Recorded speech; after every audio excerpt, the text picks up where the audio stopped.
এই ভিডিওটা করেছিলাম রবিবার দিনকার সকালবেলা থেকে শুরু করেছিলাম, তো এটা পোস্ট করা হয়নি। আজকে বুধবার, আজকে পোস্ট করব। সকাল সকাল উঠে দেখছি তো এক গাদা বাসন হয়ে আছে, এগুলো মাজতে হবে, মেজে আবার রান্না বান্না করতে হবে। মাঝে মাঝে দেখি বর চলে এসছে, বর নিয়ে এসেছে মাংস, তো আজকে মাংস রান্না করব। যেহেতু আজকে রবিবার, রবিবার মানে তো ভালো মন্দ খেতে হয়, তো আজকে রবিবার। আগে যেমন হচ্ছে আমরা মাঝে মধ্যে মাংস খেতাম, তো আজকে এবার ভেবে নিয়েছি রবিবার করে মাংস খাবো, তো মাংস রান্না করবো আজকে অন্যরকম ভাবে। তার আগে এখানটা ঝাড় দিয়ে নিই, যেহেতু এখানে বসে সবজি মবজি কাটা হয়েছে, রসুন ছোলা হয়েছে, রসুন ছুললে এরকমটা হবেই। আর পাখা চলছিল, পাখাতে আরও বেশি ছড়িয়ে যায় এদিকে ওদিকে, তো এগুলোকে ঝাড় দিয়ে নিয়ে তারপর মাংসটা ধুতে হবে। মাংস রান্নাটা পুরো দিতে পারবো না, কারণ ভিডিওটা অনেকটা বড় হয়ে যাবে। তোমরা যদি দেখতে চাও আমাকে কমেন্ট করো।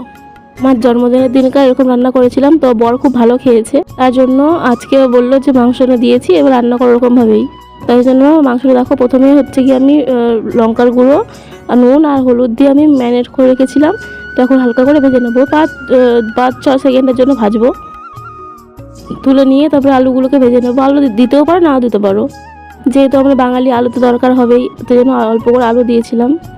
তার মধ্যে দেখি ভাত হয়ে গেছে, ভাতটা নামিয়ে নিই। ভাতটা নামিয়ে তারপর ওদিকে আবার রান্না করব।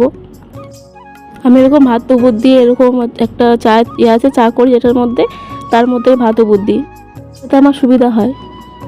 তো দেখো মাংস রান্না মোটামুটি কমপ্লিট। আর মাংস রান্নাতে যে মশলাটা মানে বেশি মেন, সেটা দিয়ে দিচ্ছি।